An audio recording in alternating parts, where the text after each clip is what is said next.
Okay, welcome everyone to week 2 of Platonism and Christianity. It's Monday, the 16th of November, and this week we're going to look at Hellenistic Judaism and early Christianity. Just a few reminders before we start that we're going to be recording the session in case anyone misses any classes. You'll be able to catch up, and we'll be sending out some links to the resource page online.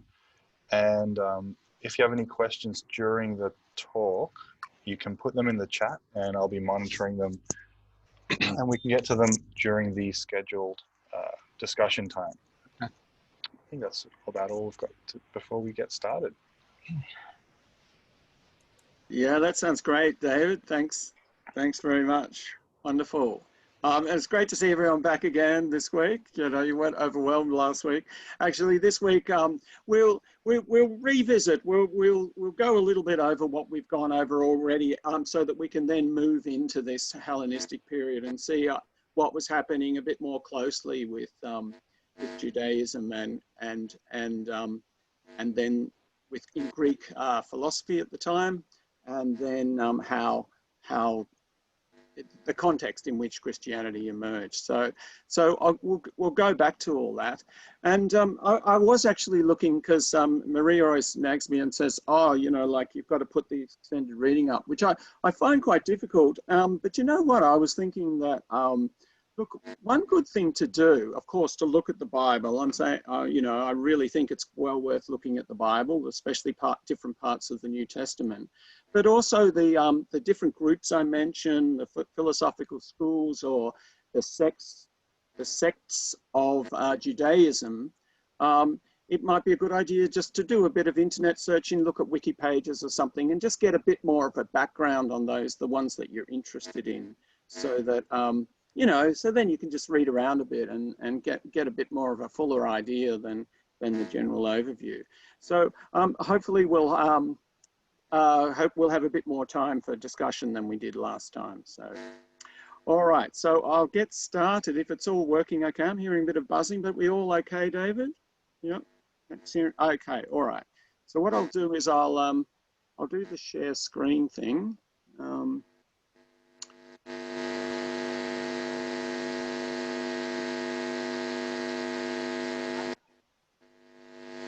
Okay, and if people can turn off their turn on to mute. All right. I'm getting a little bit of static there. I hope no one else is. All right. Okay, so where are we? Right. Okay. So I'll just quickly go back over these timelines, because there was quite a lot last week. So just reminding again that Judaism began. It has a long early history going right back perhaps into the 2nd millennium BC. And so it's very ancient religion involving rites and legends and laws, transmitted through practices and oral teachings for centuries, and in some ways very similar to other ancient religions. So, but writing did play an important role in Judaism from quite early times, if only from the 10 Commandments written by God in stone. So while engraved images were banned, letters certainly weren't. And so quite early on, 5 books of Moses were really important to the tradition in keeping the tradition going, and they were written down quite early. Now they were called the Torah, which translates in some ways as law. So they were the law, L-A-W-L-O-R-E, if you like, also of the Jews. So it's very important that they have this law role when we're thinking about what happened with Christianity and their relationship with the notion of law. So after the release from the Babylonian captivity, they were released by the Persians when the Persians won a battle there, and they were returned to Jerusalem to live quite peacefully and prosperously under Persian rule. Now, the Persian rule was this kind of tribute rule, you know, it was kind of, we'll leave you alone, we'll let you do your own thing, just give tributes and pay homage and say we're the boss, and everything will be okay. So that was kind of a relatively good period. And during this period, the development of the books of prophets, some of which, you know, told stories of the captivity and before. But this was a time that these new texts appeared, which extended the Torah. So the narrow meaning of the law is the 5 books, and then it kind of extends out as the canon of the Jewish canon extends. So I'll just have a bit of a look again at the map of the Persian Empire. Now, you'll notice that, of course, we've got the Babylonian area here, the Tigris Euphrates there, and then, I'll put my little pointer on. And then you've got Egypt over here. So you've got those 2 big civilizations, and then, of course, right in the middle, you've got the Levant or Palestine, or whatever you want to call it, the Eastern Mediterranean, where the Jews were, kind of right in the middle. And then you've also got, over here, you can see you've got Greece. And these were Greece colonies on the, in the Ionia, was called Ionia then. People sometimes call this area Asia Minor and Anatolia. But anyway, on this coast, there were Greek communities there. But Greece itself and the Greek cities themselves weren't colonized, and there was an attempt to, by the Persian king Xerxes to conquer Greece, and famously and heroically and legendarily, the Greeks defeated them.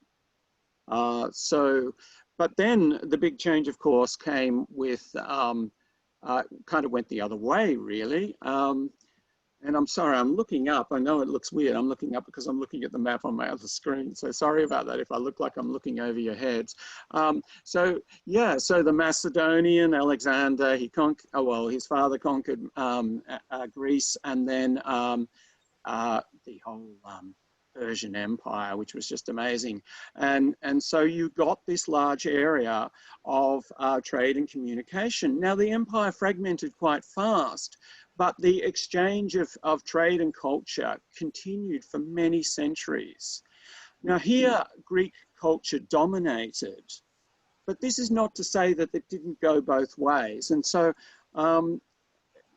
you also had, like, for example, later on, the cult of Mithras, which came from Persian background, and you also had cults of Isis and Osiris that came from Egypt. And so, there were other things that came from Egypt quite later. The Hermetic tradition has an Egyptian background.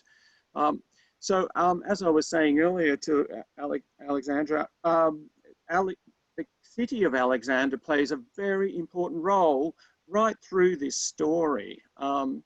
And so it was founded by, over here, it was founded on the Nile Delta by Alexander before he died. And then he put in charge a chap called Ptolemy, I think one of his lieutenants.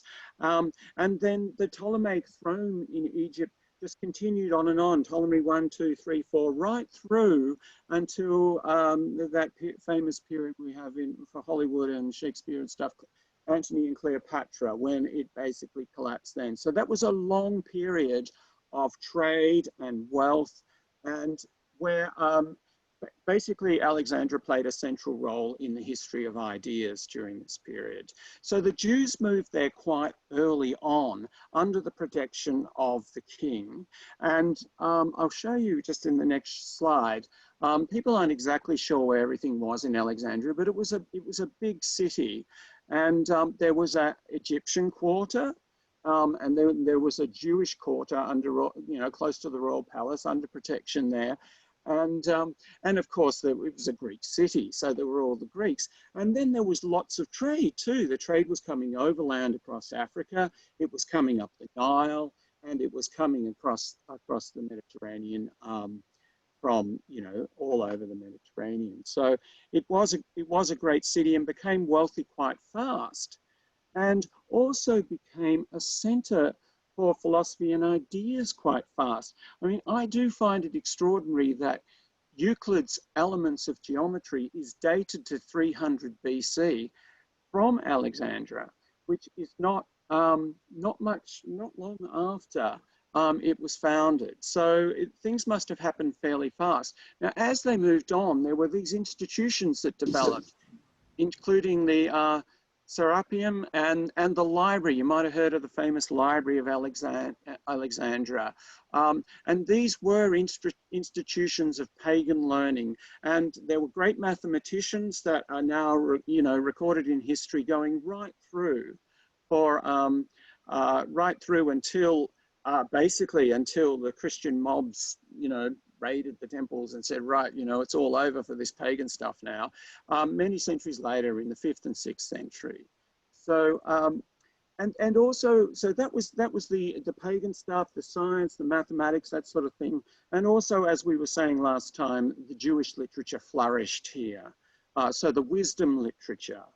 Now, and then, so there was also around the time of Christ, there was Philo the Jew, and he did this allegorical interpretations of the Bible, of the Old Testament, our Old Testament, and this, which implemented Platonic ideas, imported Platonic ideas into Judaism, and then this technique was followed by the Alexandrian church fathers.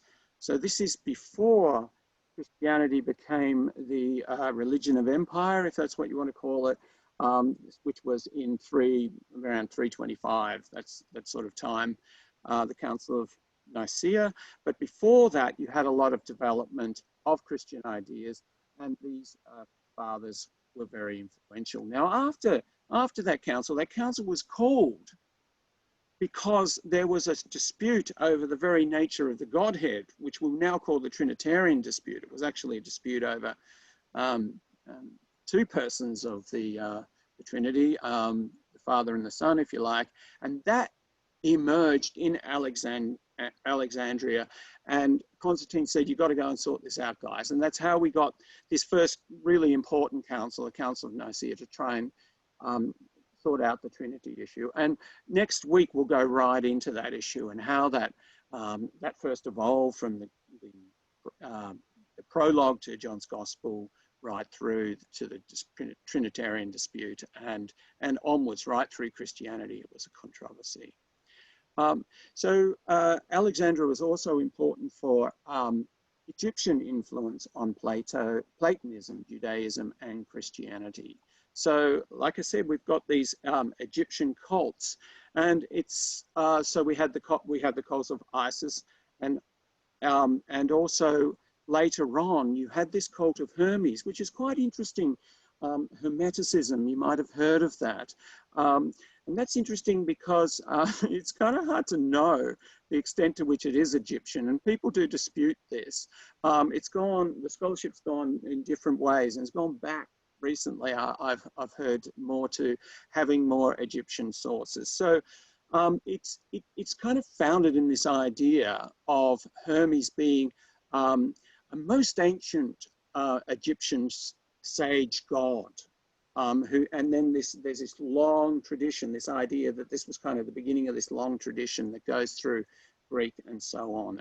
And the Renaissance actually, then when they discovered Hermeticism, then revived this through the discovery of a group of Hermetic texts called the Corpus Hermetica, which Ficino famously stopped translating Plato to translate the Corpus Hermetica before he finished Plato's dialogues. So yeah, the Greek influence is important there, and it's kind of hard to work out because sometimes they overstate the Egyptian, did I say Greek? The Egyptian influence. They overstate it because they want to give it authority. You know, it has this ancient pedigree. So sometimes it's hard to sort of get the balance right. So that's Alexandria and all that was going on there. So we'll keep coming back to that. So you've got a bit of a picture of how important that is, and we'll keep coming back to that in the rest of our story. Okay. Okay, so we'll just go back to quickly back to the Jewish tradition again, and so we get to the Hellenistic period. We mentioned the translation of the Torah. We've mentioned before, I think, that these some of these sects that we learn about, some of them in the Bible. You might have heard of the Pharisees in the Bible, and you might have heard the Zealots in Jewish history, who were aggressive against the Roman occupiers. But the Essenes and the Sadducees and the Pharisees seem to have attributes that are closely related to Hellenistic philosophy, and especially Platonism. So that came in that period. And then we come to, you know, this as quite a sad period in the Jewish history, which is the Roman occupation, which they didn't wear very well. And this is when you, responsively, I suppose, you got these apocalyptic writings, which are often quite fanciful writings at the end of suffering. So hopefully the new Jerusalem will come down from heaven and all will be okay. The end of the world, you know, and then the end of the world in sort of some fantastic sort of way with demons and gods and everything. You know, the four horses of the apocalypse, and you know, you'd probably have heard stories of this stuff. There's lots of these apocalyptic texts, some of which have survived, one of which has survived in the Christian Bible. So they were composed then. Of course, I should say that there wasn't, especially one earlier, much earlier apocalyptic text in the book of Daniel, which we can discuss if we like, that goes right back perhaps before the Hellenistic period.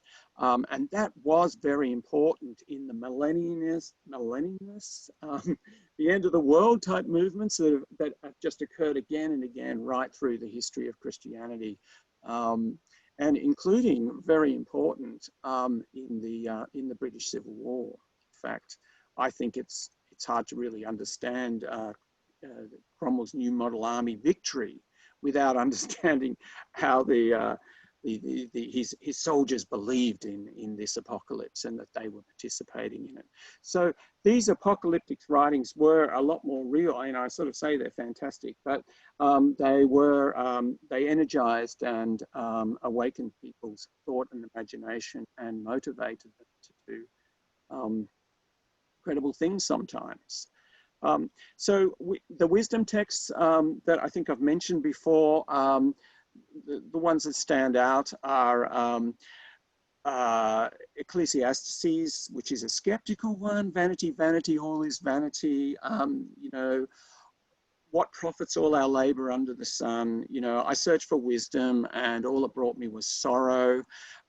There's another one that's much more wonderful, the prologue, a new prologue to Proverbs. You can have a look at that, chapter 1 to 10, which is spoken in the person of wisdom. Wisdom's talking, and it's a lot more pleasant to read.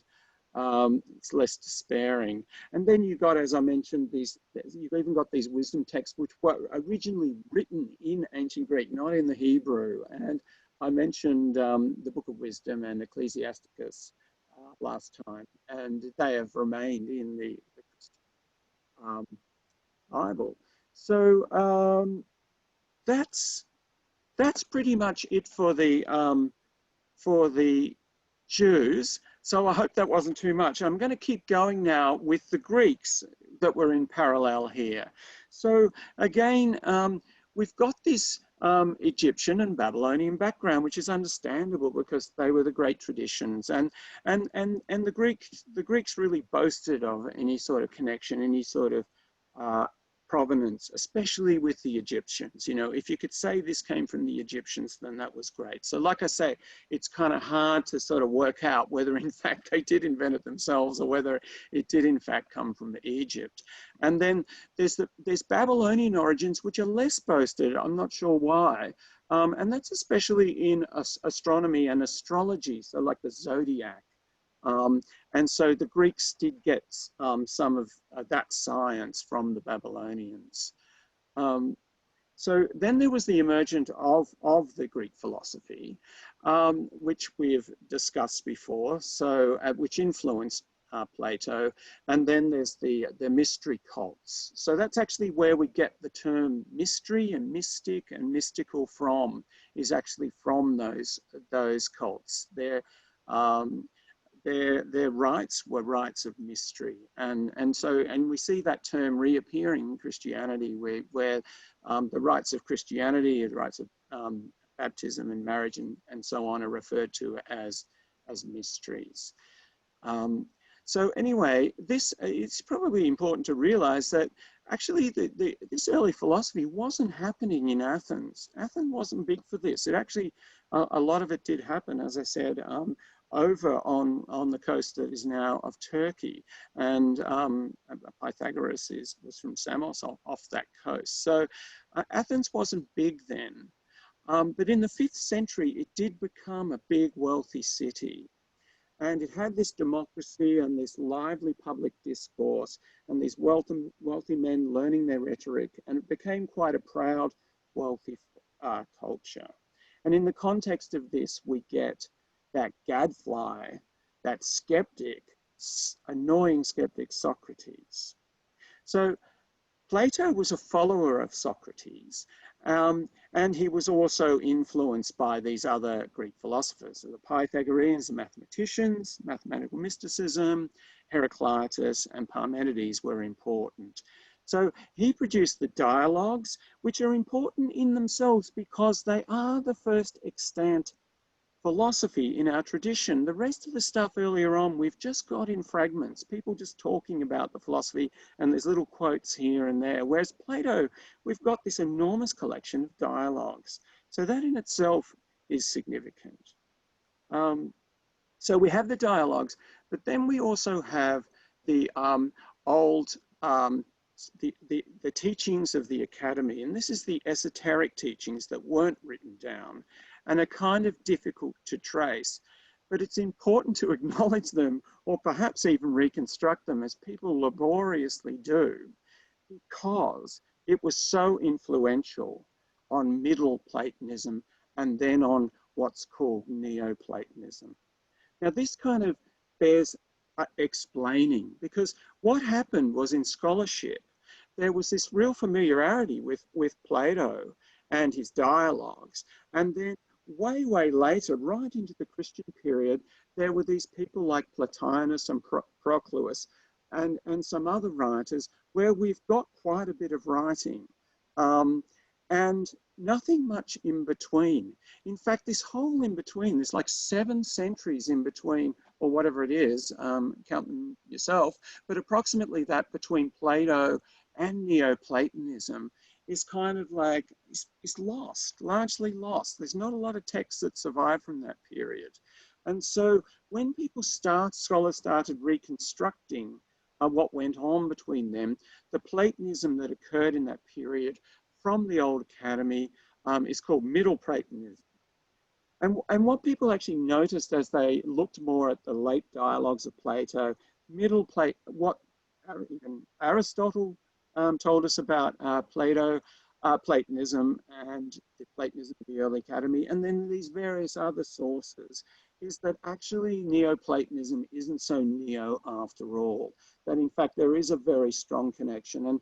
And though Neoplatonists, of course, called themselves Platonists, they thought they were talking pretty much Platonist philosophy. They weren't inventing anything new. They were just kind of analyzing it and reconfiguring it to help them understand it.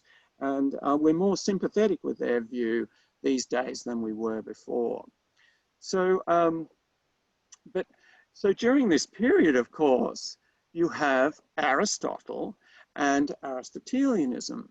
So Aristotle was a student of Plato's, and it's probably good, especially for people in this group that haven't done any of our classes on Plato, to just quickly explain the difference here. So Aristotle was an ex-student of Plato's and then eventually set up his own school. But what he rejected was this idea, this crazy idea, as I often say in my classes, that it's crazy when you think about it, that that sensible things are mere shadows and that they are just expressions of their true being, the source of their being, which is their insensible forms.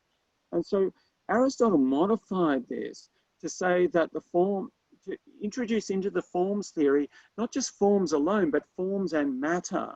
So forms are close to your ideas and matter's the thing itself. And the relationship between the idea of something and the form, the thing itself is, Aristotle actually uses a nice analogy where he talks about the statue of Hermes. So the sculptor gets a block of wood and then carves the figure of Hermes into the statue. So the sculptor has the idea of the figure of Hermes in his or her head, and then proceeds to put that form of Hermes on the matter of the wood. So he had this form matter thing, and this matter had an externality to it. So there's this internal, external, which you don't get in Plato.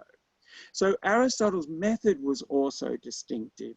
It was a linguistic method. So not mathematical mysticism, but looking at the structure of language, formalizing it, and using logic to determine what is true. So you remember Plato is kind of saying, well, the truth is beyond, it's divine, and you have to find different ways of accessing that through being enthused or to have God within and that sort of thing. So whereas Aristotle was much more saying that, well, we're going to use this method called logic to actually work out what's true and what's not true. So, and so again, this is the thing, as I've said in my classes, but for those who weren't here, there's a famous painting in the Vatican of lots of philosophers with Plato and Aristotle in the middle, and Plato's pointing up to the forms, if you like, to the divine forms in heaven. We might say within these days, the forms within the observer. And Aristotle's pointing down to the matter, to the particular material things in the world, and that's where their essential being is. So you've got this opposition, and Neoplatonism did try to bring them together. But what I found in Neoplatonism, some people might disagree with this, is that actually what the Neoplatonists did was to reduce Aristotle to Plato. So famously, Plotinus and others reduced Aristotle's matter to nothing, to emptiness, to privation. And so then it just became, you know, same another, just like we have with Plato. So anyway, so that's Aristotle. That's a bit of Middle Platonism is a continuation of Plato's teaching, but we only have it in fragments. And then I've just moved these over here because they don't fit over here. It's getting a bit complicated. But these are the important schools of philosophy that were occurring in the Hellenistic period. I'll just briefly go through them. So we have let's talk about the Cynics first. So to get a picture of the Cynics, they were influenced by Plato, but perhaps also more famously by Socrates in terms of their renouncing of social conventions, wanting to live very simply, maybe to live in a old jar on the ground and be quite rude and everything, famously rude and so on. So they were the Cynics, and there's probably a bit more to Cynic philosophy than I mentioned there. Now they were related to the Stoics, and the Stoics and the Cynics emerged at a similar time and emerged in actual close relationship to Platonic Academy. So this is in Athens now. And the Stoics actually had an in and out relationship with Platonism. In fact, at a certain time, in this long period before the Academy was destroyed in just 88 BC, one of the heads of the Academy was fairly Stoic. So what did the Stoics believe? Well, there's kind of, we think that there were these fairly distinct segments in Stoic philosophy. Now, the first one is their theory of the natural world, which is the one most close to Platonism of the time, and so most close to interesting for our story. And so the Stoics thought that nature was simultaneous with the logos, and the logos was the creative force, the creative principle of nature. So the principle of nature and nature itself was kind of all one in this logos. And so we can unpack that a little bit next week when we talk about the logos that appears in John's Gospel and tracing it back a bit, because it seems to have been influenced by that idea. They also developed logical techniques, which have been significant in the history of logic, you know, to this day. And then they also had a particular ethic, which is actually the basis of there's a current revival of Stoicism at the moment. There was a Roman emperor, Marcus Aurelius, who wrote a secret diary as a Stoic, and then it was found later after he died, and that secret diary has been one of the main things that in the Stoic revival. So that is kind of a bit separate. When I talk about Stoicism, I'm thinking of the nature stuff and the logos stuff, and whereas modern Stoics would be thinking more about the ethics. That's what Marcus wrote. And then there's Stoic epistemology, which is very close to Epicureanism. And Epicureanism is probably the closest equivalent to modern materialism that we have. So it's similar in some ways to Aristotle, but their theory of knowledge was very much about getting sense data from the external world, interpreting the external world. So it's like a classic modern materialism that we've discussed in our groups, and I hope people who haven't been in our groups can kind of get some sort of idea of that or look it up. Finally, the other thing, the other school worth mentioning is skepticism. Now, as you might appreciate, when this Epicureanism and Stoic epistemology theory of knowledge came about, this materialism, it was anathema to the Platonists. And so the Platonists did have a strong response. And so at a certain point, Platonism was characterized by being skeptical. So we will remember, those people who have done our course will remember that skepticism is very important through the whole of Plato's work, and very important as a foundation before Plato constructs his extraordinary theory of knowledge. This skepticism developed in the Platonic Academy as a critique of Epicureanism and Stoic epistemology. And then it actually branched out, and there was later on in the 2nd century AD, a separate school of skepticism, famously well preserved at least in the writings of Sextus Empiricus, and you can look him up and see a bit about him. So have I put everyone there? So there you have it, and then it all goes over to Christianity in the end. So it looks a bit confusing, doesn't it? But basically what you get is philosophy beginning here, Plato being really important, Aristotle being important as a kind of an oppositional character, Platonism going right through here, and then influencing Stoicism, right?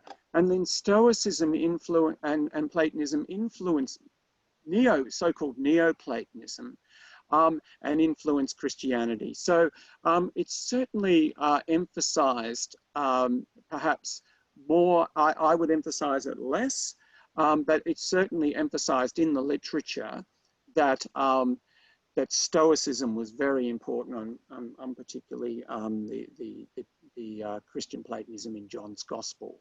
And then later on, Christianity was influenced directly by Platonists. So if we go to this more simple diagram here, we've got continuing Judaism here. We've got the Hellenized Judaism coming down and Christianity emerging within that. and being a very powerful force within that, it seems. And then Christianity broke away. And then after it broke away, especially, you then get important figures influencing the theology after that point. So these church fathers, Justin Martyr was the first Platonizing influence, and then we get, he was one of the first fathers of the church, and then we get the Alexandrian ones, Clement and Origen, and then you get many others afterwards.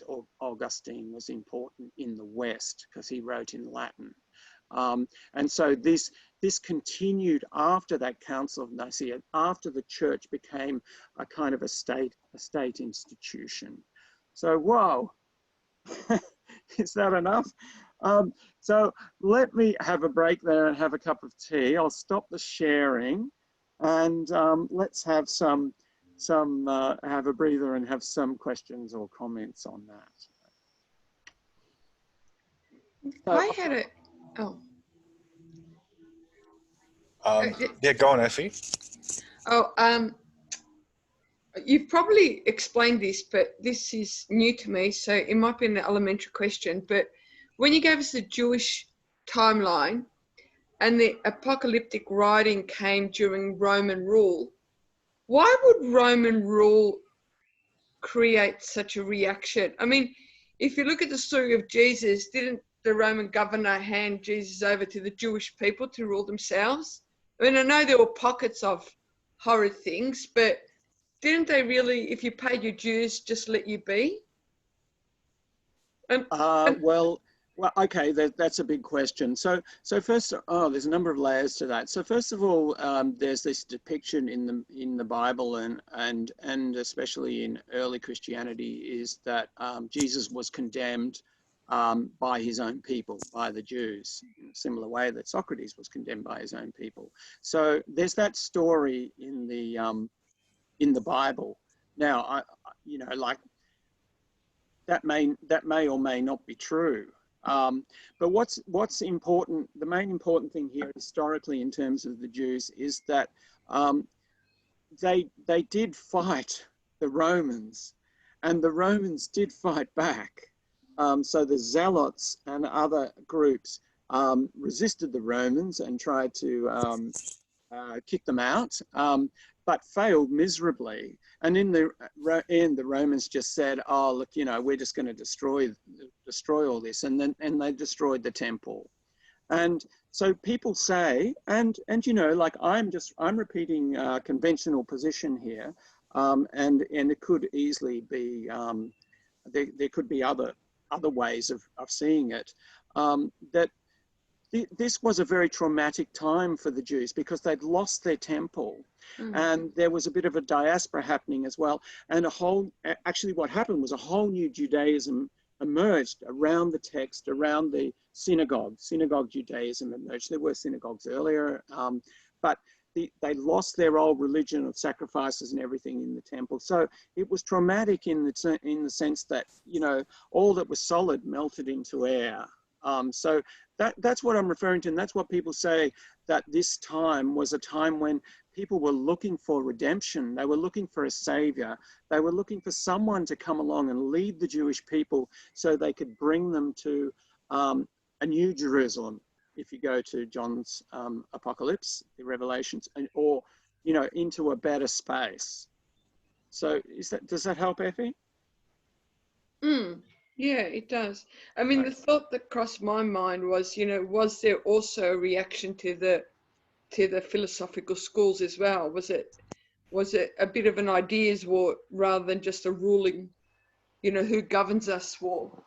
That was the thought that crossed my mind, but I don't have a history. A reaction from who to who? Is this... Well, the apocalyptic thoughts may have been a reaction to ideas as well. That was just what came to mind. I'm not sure though, but just could be. Yeah. Okay. Someone else. Bernie, can I just ask? So, can you hear me, Bernie? Hello? Oh. Yes, I can hear you. Yeah, I'm just muting. Yeah. Okay.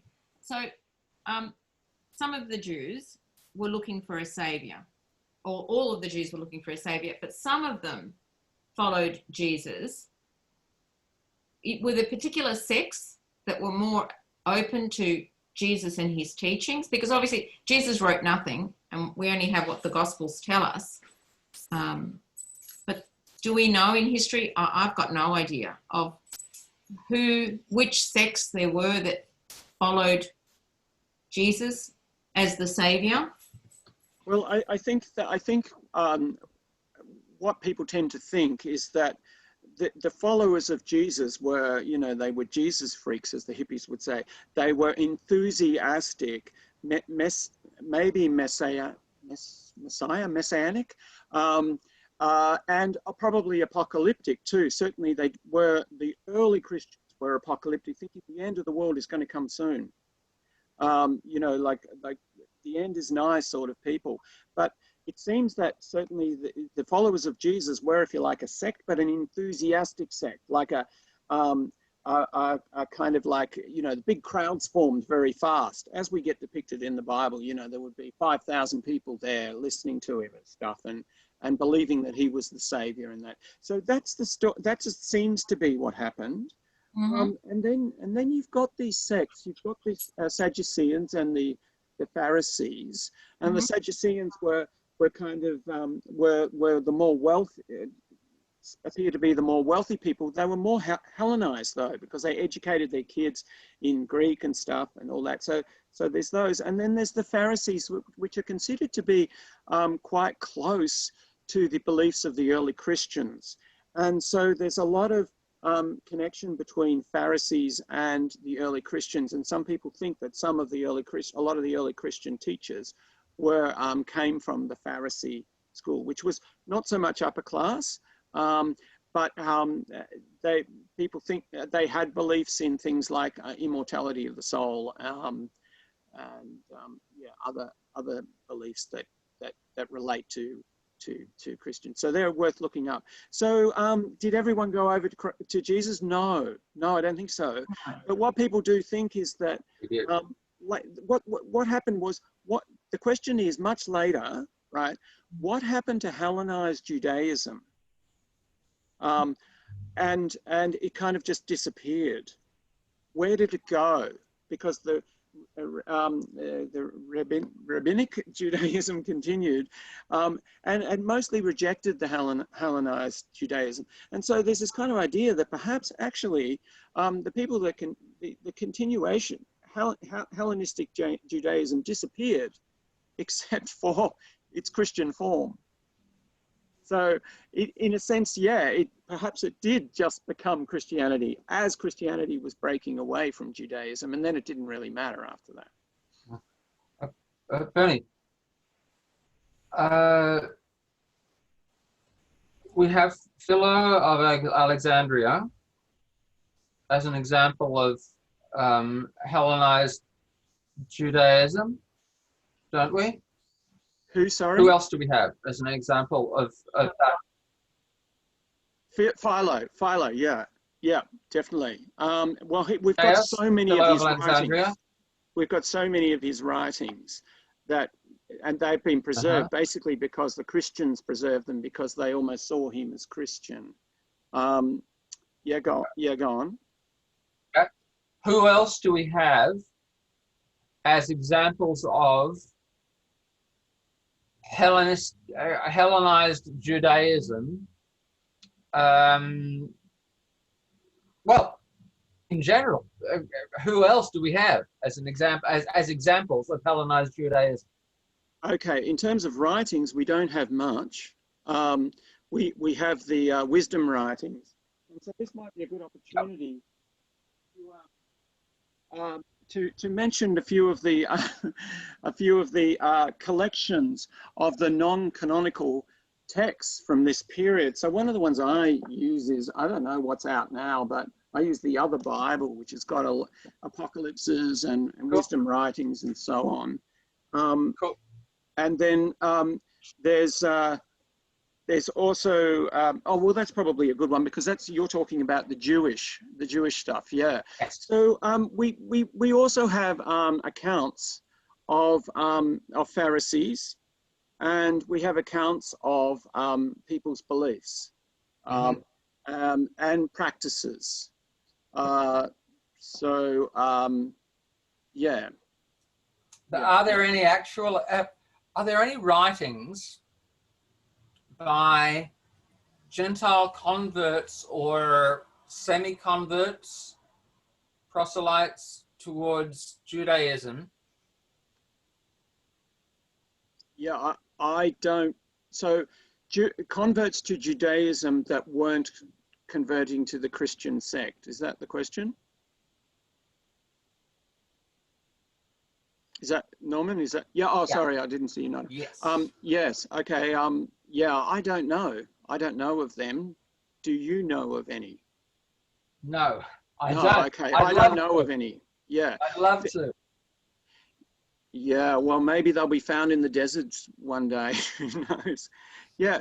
There was this, you know, like in a sense, the conversions that Paul did, and we'll talk about that a bit more. So Paul, who was Saul, the road to Damascus, he was perhaps involved in persecution of the Jews.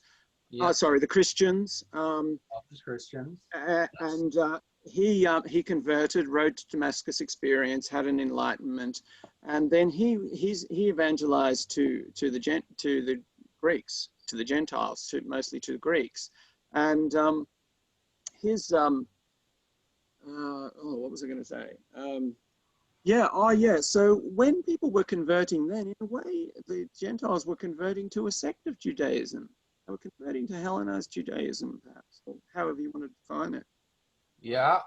Yeah. So that's probably the closest I can get to that. We've got a couple of questions in the chat as well, Bernie, and some comments. So a comment from Phil that obviously skeptics and cynics are different things, but in modern day, these are used almost interchangeably.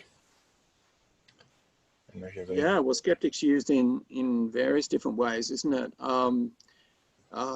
Like skeptic, well, I met skeptics recently, and then before that it was skeptics of, were basically kind of atheist skeptical of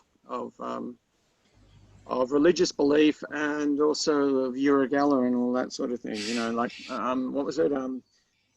Supernatural forces and so on. So this skepticism was very specific and philosophical in the sense that, you know, they came to a conclusion that you can't know anything. You can't know anything. And along the lines of, you know, in my group is, you know, what I was doing with my cup. You know, everything is in the Plato classes. Everything I know is ideas in my mind. So how can I know things in themselves? You know, I can't know them. So those sorts of things, they would go through those sorts of processes and say, well, actually, you can't know anything at all. And anyone who claims that they know something, I can bring them down.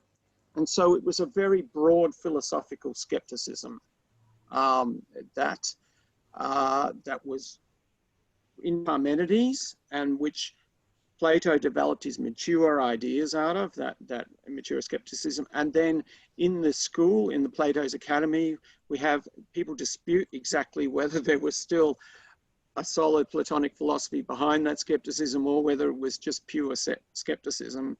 And then we've got sextus empiricists and those skeptics who suspended all belief. And so, yeah, that's very philosophical skepticism. That was revived, by the way, in Christian thought, in Catholic thought in France and Spain in the 15th century. Montaigne and some of his Spanish predecessors revived that, and then they resorted just to pure faith. I believe by blind faith because I can't know anything. Now, the cynics, probably worth looking them up. I find it really hard to penetrate exactly into what the cynic teachings were, but they were in some ways probably pretty skeptical because they were sort of saying, "Oh, you know, why bother with anything?" I disagree. Oh, okay. Yeah. Do you want to just? I think everybody's all muted. Why is everybody muted? We should have a free for all. I think. Well, that could be difficult. Well, one of the reasons is we get a bit of background noise, Norman, but you want to just have a bit of a, give us a bit of a background on the Cynics. Just tell us your view of them. Okay. Diogenes the Cynic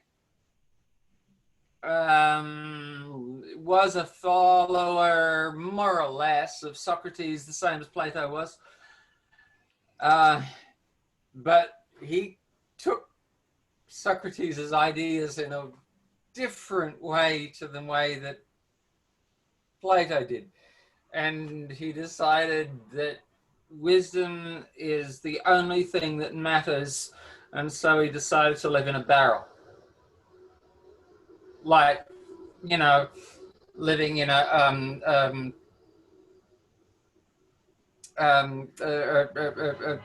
caravan, tent, whatever, whatever, except in the middle of the city, so that he could talk to people. Yeah. Okay. And wander about, and John Dominic Crossan is one historian of Christianity who thinks that something like the Cynic way of looking, forget about money, forget about status, forget about, health and hygiene and everything. Just live for wisdom, and that's it. Yeah. Okay. Yeah. And someone just asked, is Norman referring to Diogenes? Yeah, living in the barrel, that's Diogenes. Yeah. And the famous thing of Alexander the Great saying, "Can I do anything for you, Diogenes?" And he said, yeah, step out of my sunshine. So, okay, yeah. Well, so there we go. We got a little bit about the Cynics, but not too much. Will I take one more question before we move on, and then we can have more questions after we do the other stuff. So, David, sure. Do you want to go from the? Yeah, we'll go from the chat. I might just go in order in which they arrived. So I think there's half a question here from Gwen. Did you want to ask Bernie the question regarding that word, stoica? The question actually follows on disregard that first one. How we use the word stoic, and is there any relation to stoicism of how we interpret someone being stoical? That's the question. Yeah, there is a relationship. It's a bit like the relationship with Platonic love and Plato. Yeah, it's so it's a Stoic ethic, and I guess it's someone else might be able to answer this better, because there might be some Stoics here. There's a lot of Stoics around at the moment, so it's a bit like whatever will be, I think. And so the Stoic appears to be unemotional about things, and so the Stoic appears when someone reacts stoically, you kind of think, well, they're kind of being brave, but in a way, the Stoic thing is that they're detached from their emotions a bit, and they understand that they don't control everything, and then hold back. So someone might correct me on that one, but I think that's basically how it connects to the modern idea of Stoicism. David, I could probably take one more, and then we can move on. There's a question from Jackie saying, when you talk about losing their temple, are you referring to losing the foundation of what they then define as their religion? Well, this is the thing. This is what people say, why it was so traumatic for the Jews. I mean, Judaism changed then. The Judaism of today is nothing like what it was then, and that's when it changed. So they destroyed the temple. The temple wasn't rebuilt. You've still got the foundations there now, the crying wall or whatever it is. You see it all the time. That's the foundations of this temple that was destroyed. And in a way, Judaism has never really recovered from that. And so the practices, especially in Jerusalem, maybe not so in Alexandria, but in Jerusalem, changed completely from being this religion of rites and practices to being this centered on the books. The Islamic later on, people refer to the Jews as the people of the book. They had these places where they kept the book and they would gather and they would read the book. So this is a huge change from the way Judaism was practiced previously in Jerusalem. So yeah, it's a good argument to say that this was a traumatic time, and that can explain certain radical responses amongst Jews, including those Jews who were becoming Christians. So I think I might just... Very helpful, thank you. Oh, okay, I think I might just move straight on to... now what I want to do now is just, if you've got your Bible there, maybe bring it forward and just have a bit of a look, especially at the contents page for the New Testament, because it's kind of good to get a bit of a picture of this. Now, we're not, as I said in the first class, we're not going to do much, we're not going to talk much about Jesus, the historical figure. It's not particularly helpful for what we're doing here. There's very little evidence. And so, you know, while people are trying to reconstruct Jesus, it's quite difficult. So we're really just working on the text, on the tradition coming out of Jesus. So there was an oral tradition to start with. And in that oral tradition, people believe that these Gospels, the origins of the Gospels, began as sayings, collections of sayings of Jesus. Now, the extent to which they came actually from what Jesus said or did, and whether they were sayings that were attributed to other previous gods or famous people or whatever, Orpheus or something else, is something that's certainly in dispute, and the evidence is tricky to wade through. But it did start here with the sayings of Jesus, and then it shifted towards narratives of his life. So late in the evolution of these Gospels, you get the walking, talking, resurrected Jesus.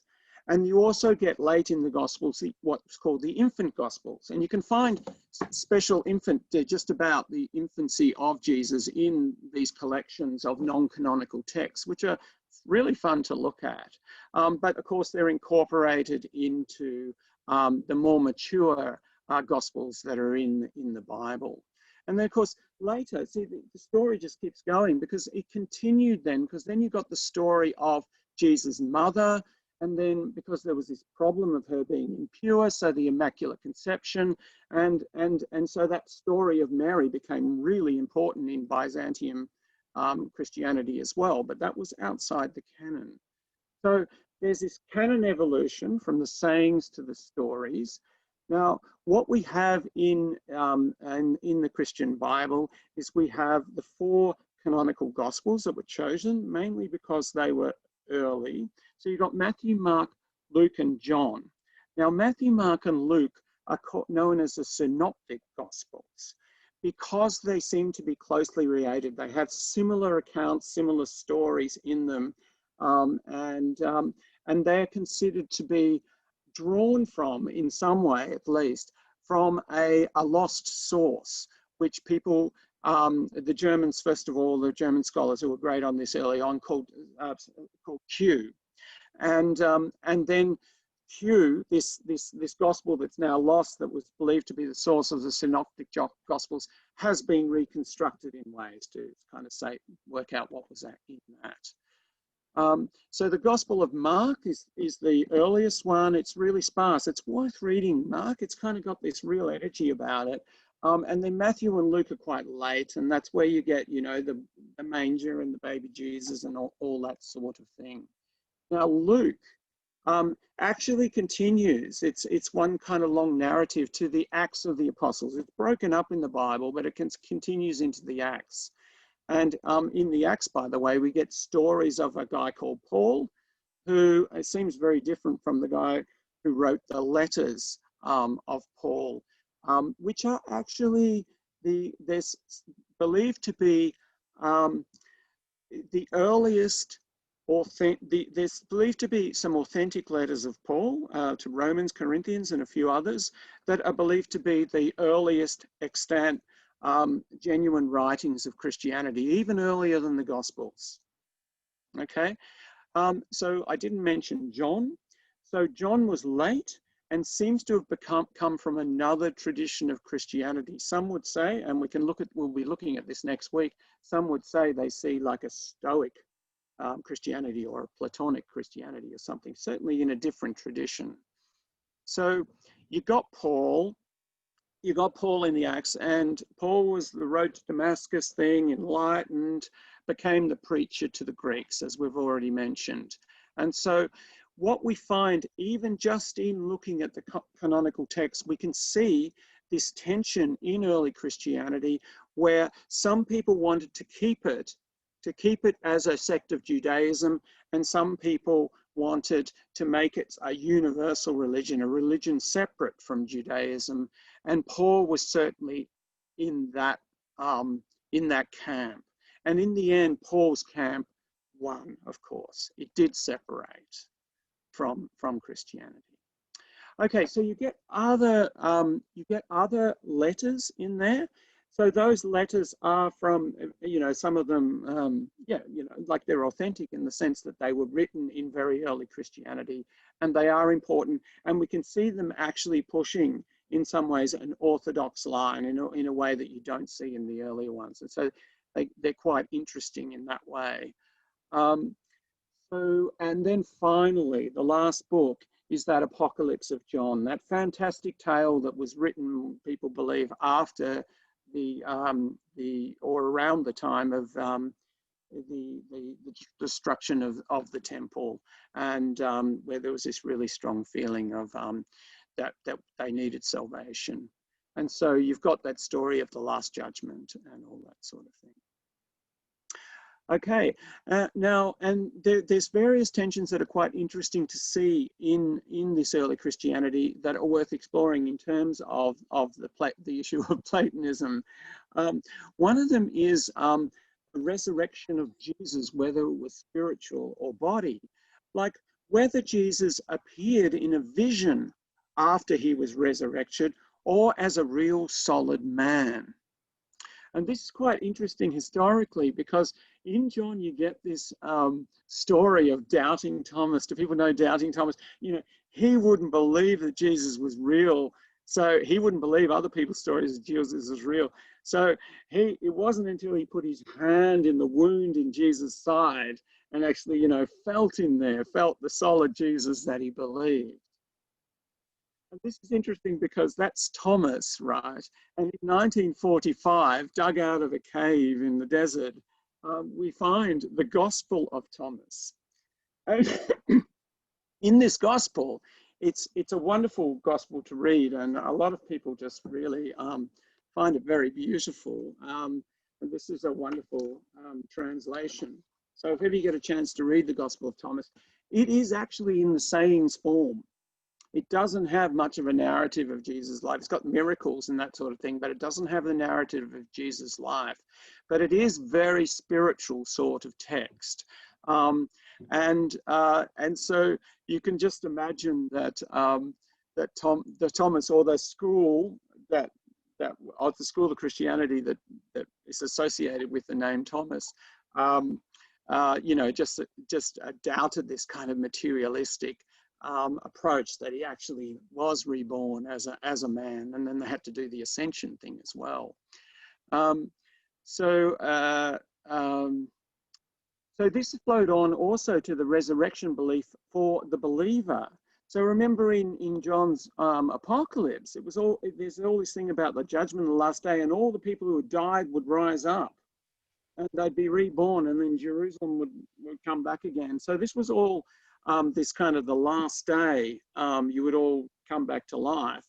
But then there was also this thing, which does seem a bit Platonic, where when you die, you have this afterlife, heaven, hell, purgatory, and so on. So when you die, and so there's always this tension between, well, do we have both? Do we have the afterlife, and maybe that's a purgatory, and then we get everyone rising from the dead, or whatever. So there's that tension, and generally it's a tension between a materialistic literalist sort of approach, which continues on to the whole cult of relics. When you grab on to piece of the cross or something, you know, where you really say, did it really happen, to a more spiritual interpretation. And that tension continues right through to the Renaissance, where, for example, your faith is what makes a relic work. As Jesus says, makes the relic work. Your faith is what you hold. But why? But the question, I suppose, is why do you need a relic? And you don't need a relic. Yeah. The faith is what works. It's not the relic that works. It doesn't matter whether the relic is made is some piece of a dead sheep. Yeah. If somebody believes that the relic is St. Peter's nose, then that'll work. Yeah. Okay. So you're kind of pointing to the importance of faith. Yeah. Okay. And that is important in Christianity. Faith. The faith does become important. Yeah. So Christianity developed very quickly into these very diverse sorts of schools. And this became a bit of a problem because when people wanted to kind of bring it together and bring it together in a church, they needed a canon of texts, an authorized set of texts, and a creed and a catechism. And even before it became a Roman church,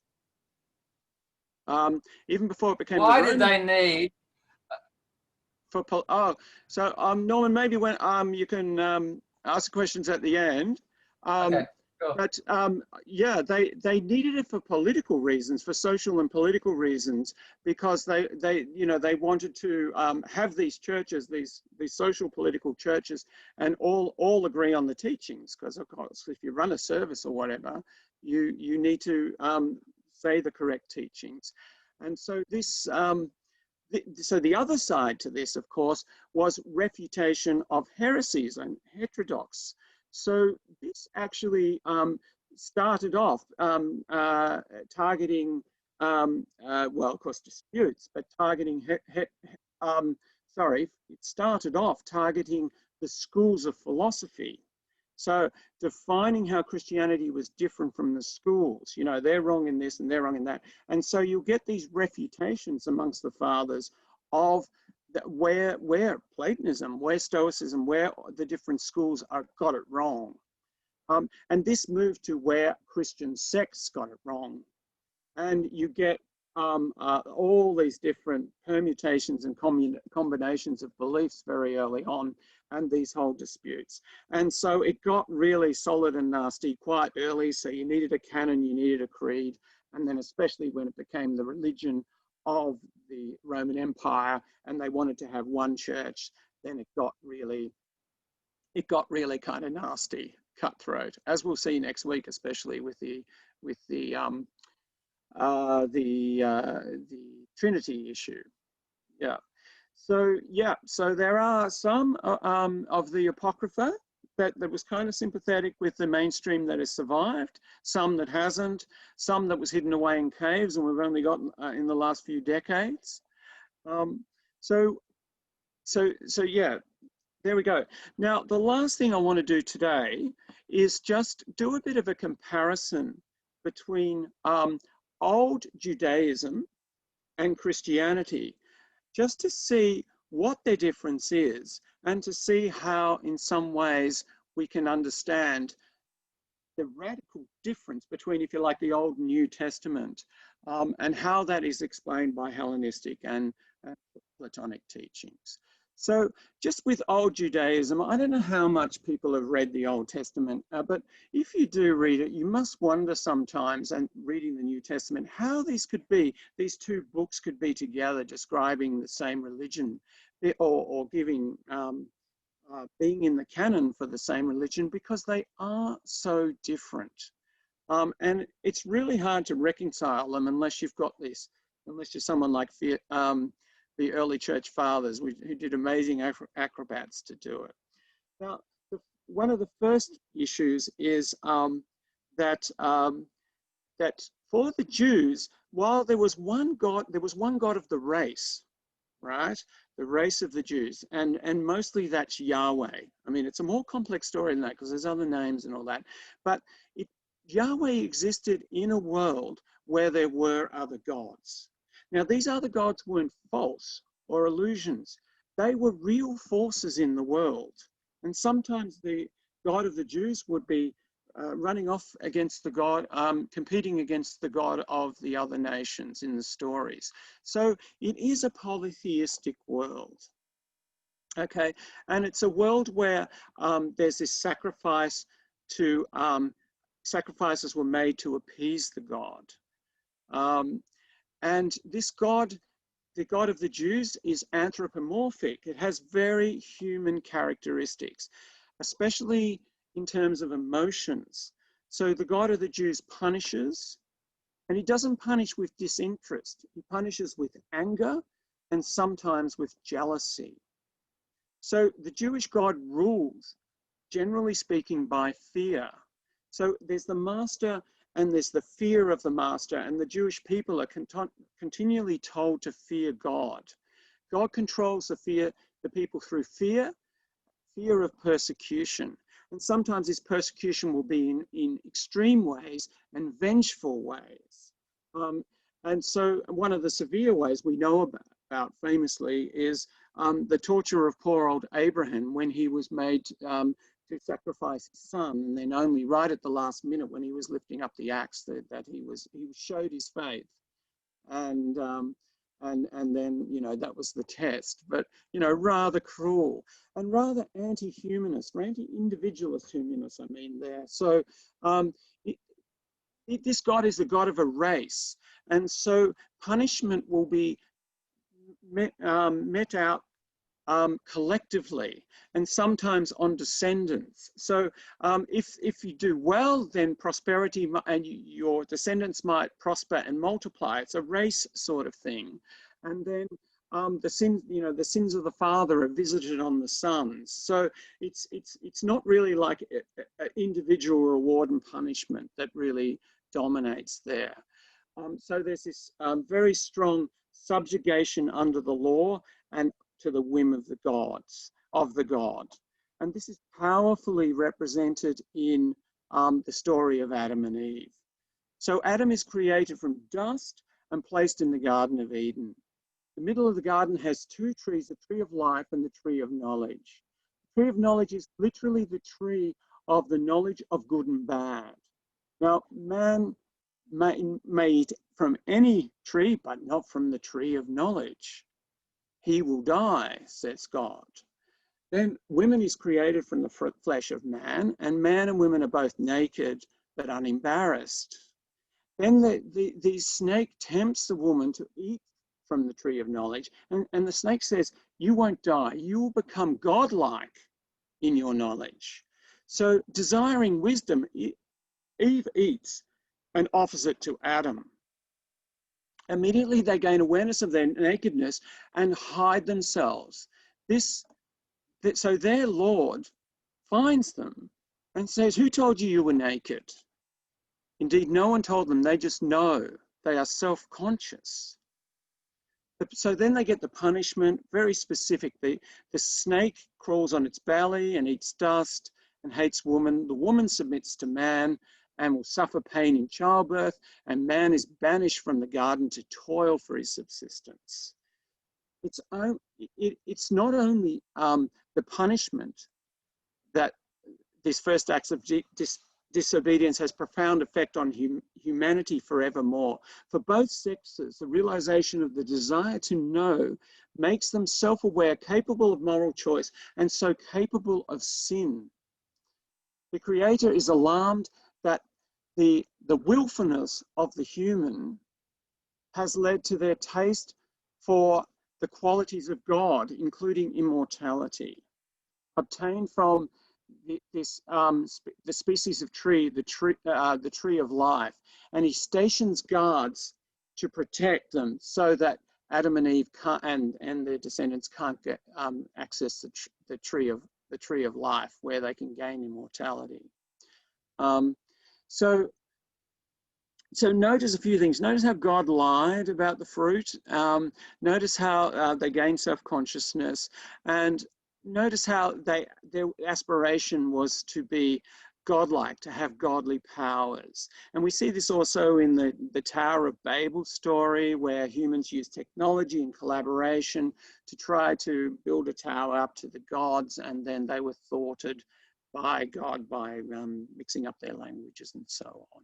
So if we compare this to Christianity, we can see, for example, Paul very strong against obeying the law and against the notion of sin. There's law and sin. He says, forget all that law and sin stuff. And the enlightened Christian needs no law because they have the Spirit within them, right? So consider how the Ten Commandments is set in stone, how in old Judaism you have this cult of the text, you have the law written in letters, and there's all this early Christian Bible and Christian stuff about saying, you know, forget the letter of the law. The letter is dead. The Spirit gives life. And we have the Logos written in our heart. We have the teaching written in our heart. We don't need all that stuff. The Spirit gives life. So it's not about fear anymore. It's about love.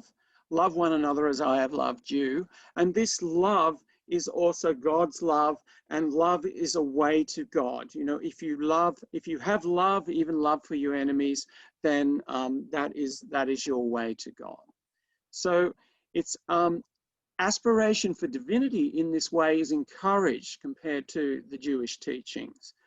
And so while it's not entirely clear whether immortality is taught by the early Christians, there is this aspiration to God within, entheos, enthusiasm, God within. So this is very different from the Jewish teachings. And of course, you know, it's sort of a divine knowledge, and the divine knowledge is accessed through knowledge of the world. So the invisible things of God are known from the things that are made. So and there's this other idea about our creation, and ourselves are created in the image of God, and we can see this as being quite similar to the Platonic teaching about the sensible world partaking in the forms, that you can see them in that way. So Christianity is characterized, yes, by this messianic apocalyptic teaching, you know, the world's going to end soon, follow us, and so on. The part we're emphasizing here is the enthusiastic part, the God of love, the aspiration to become, you know, much more than human, to become divine, perhaps to become immortal and move on to an afterlife, and this introspection, this looking within. So I had a couple of quotes here, but I'm running out of time there. I'll just finish off by saying, just reflecting a little bit on Platonic theology, but people have probably guessed what we're getting at here. So there's the theory of forms, and then the form of the forms, which is the form of the good, which is very much identified right through the tradition with the Godhead. And so it's unseen, and it's very abstract, and it's accessed from within. So it's not this external God, you know, doing stuff to you from the outside. So for Plato, true wisdom is divine, and this divinity can be obtained by this enthusiasm, by this God within. So that's probably, that's pretty much trying to give you a bit of a picture of old Judaism, the sort of religion that was then, and then Christianity, and see how there's this kind of this very vast, profound difference between the teaching, and seeing at least in a sketch at the moment now how Hellenistic philosophy, particularly Platonism, seems to have an affinity with the new Christianity and the change that occurred then. So I've gone very late, and I might stop there and take a few questions. I've got a question. Please ask something. You mentioned the Gospels and the Acts and the letters. It's interesting that from I think only Matthew and John were apostles, or were Jesus' apostles. Luke was a student of Paul, and Mark was. I mean, he had known Christ, but he was not a follower as Peter, John, and the rest were. So there is some lag in writing what Jesus taught from the time that he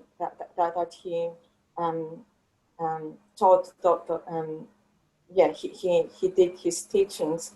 And the other thing, yes, I agree with you. We see a different God in the New Testament, more of a father figure with unconditional love, even in some of the parables. While God in the Old Testament is a cruel God.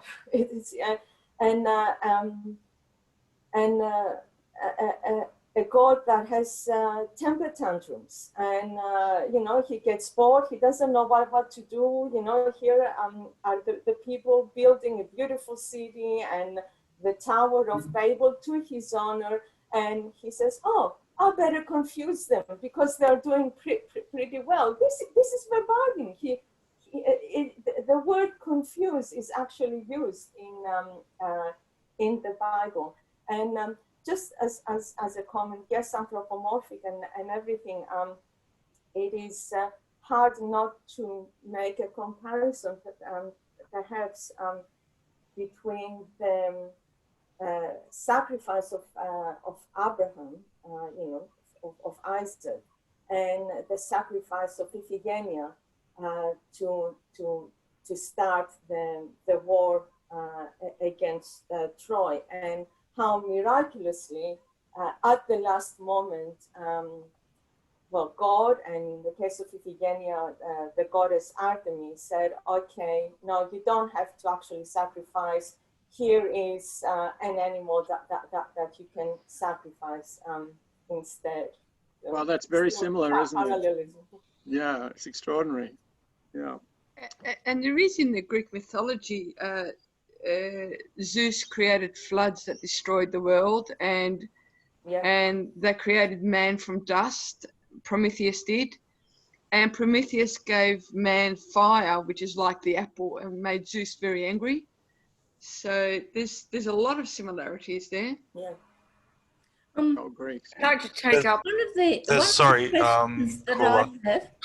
Sorry. Sorry, just before we go to Kula's question, there's a question from Sue that we've had since the last break. So maybe we could answer that one first, and then we can go to Kula. Sure.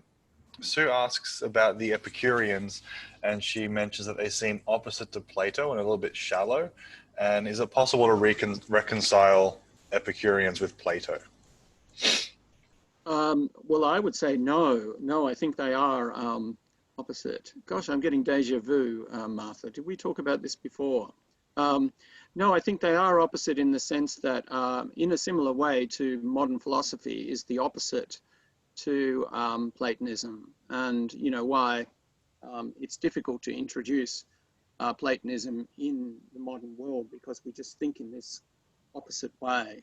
Yeah, and it, if you like, it's looking to the external particular object as the essence of the being of things, rather than the opposite, which is going to their formal generality, if you like, in the, from the observer, rather than in this external supposed observed world. Yeah, so I don't think they can be reconciled, but hey, the Stoics did. They did, because they had both in a way.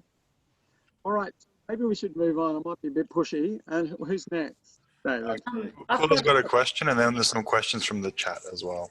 Yep. Okay, so keep it short. Caller, I don't mean to be rude, but yeah, keep it nice and brief if everyone can keep it nice and brief, because I've gone over time. Yeah. Okay, I'll keep it very brief. If Paul rejected the old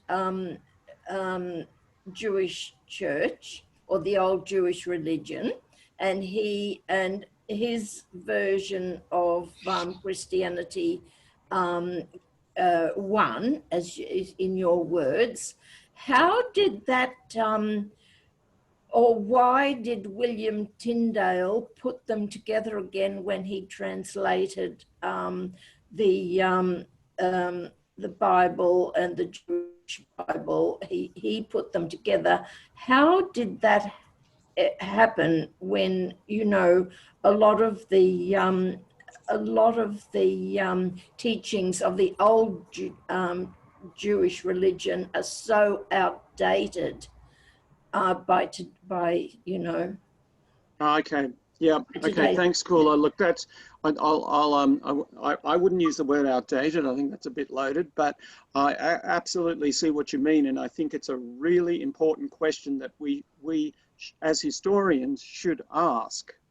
And I think part of the answer there actually lies in this allegorical interpretation stuff that we're going to get to in 2 weeks' time. Because what the allegorical interpretation of the Old Testament did was allow this Platonist, almost New Testament interpretation of things that clearly were not Platonist or New Testament, and so allowed them to maintain, even however ridiculous it looks for us, the connection. And then when the allegorical interpretation subsided, it was there in the doctrine and everything, and it continued. So the amazing thing is that these people who now we all forget, these early church fathers in Alexandria, they allowed two things. They allowed Platonism in Christianity, but they allowed the continuation of old Judaism by their interpretation there. And that's why we get it now. I mean, yeah. Okay, we've got another question from Norman in the chat saying, when in the Old Testament does the one God ever interact personally with any other God?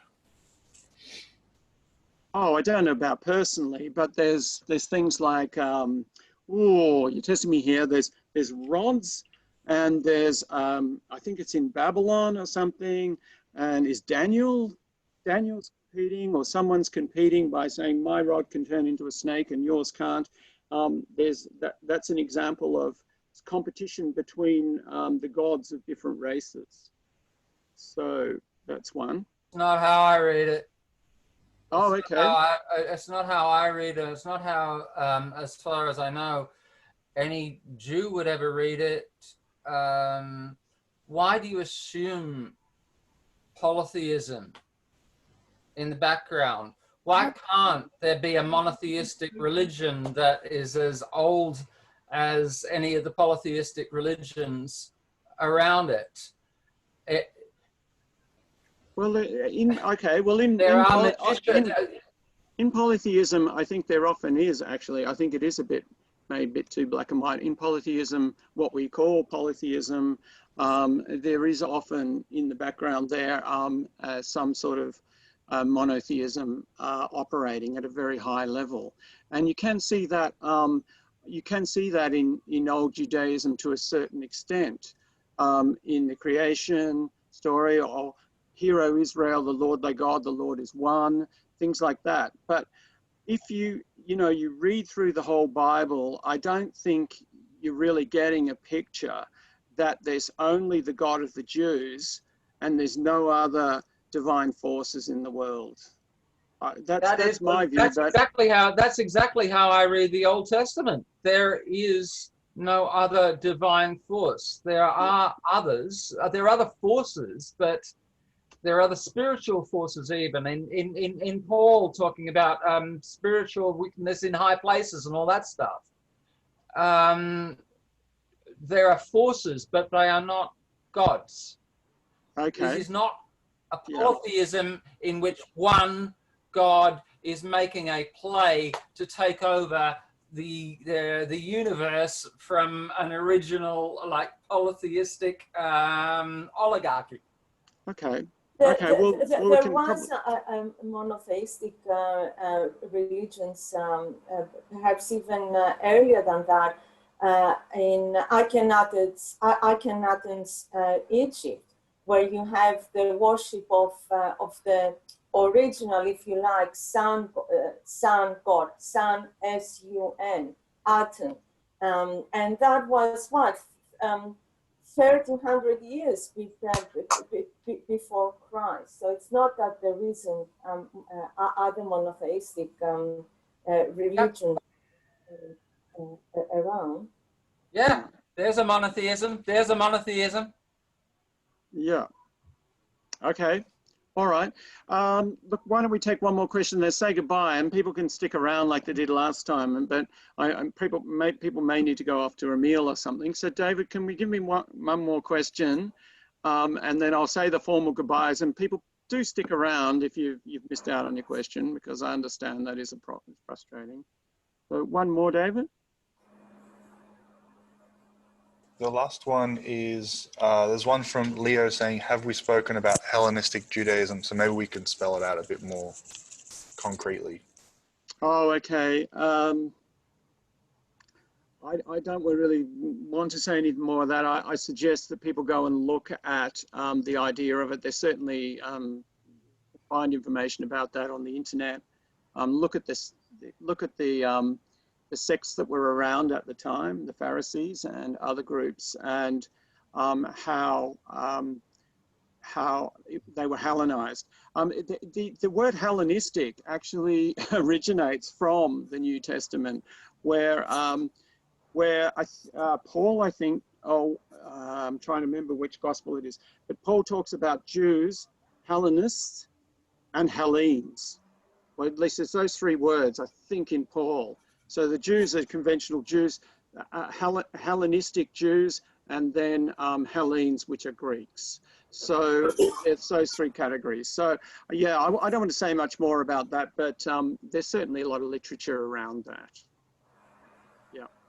All right. So look, thanks everyone for coming. That was great, Bernie. Thank you. Oh, good. I do realize that I'm trying to squeeze a lot of content in, and then that sort of has consequences for our questions. So do stick around if you've got a lingering question. But otherwise, next week we're going to go on to, I hope you'll find it really interesting. It's something that I find really interesting, which is this background behind the Trinity. Where did this Trinity thing come from, you know? And so we'll go and look at John's Gospel again, which we opened with last week, that prologue, and then we'll go and look at how that seems to be presenting a problem of monotheism within Platonism and then also in Stoicism. So we'll have a bit of a go at that. We'll focus in on that particular issue, which has just had such a profound effect and a violent effect and a devastating effect on the history of Christianity, and see its wonderful origins before it was corrupted and misunderstood. So that's next week. Looking forward to seeing you guys then. Goodbye to everyone. Otherwise, stick around and we can have a bit more of a casual chat. Okay.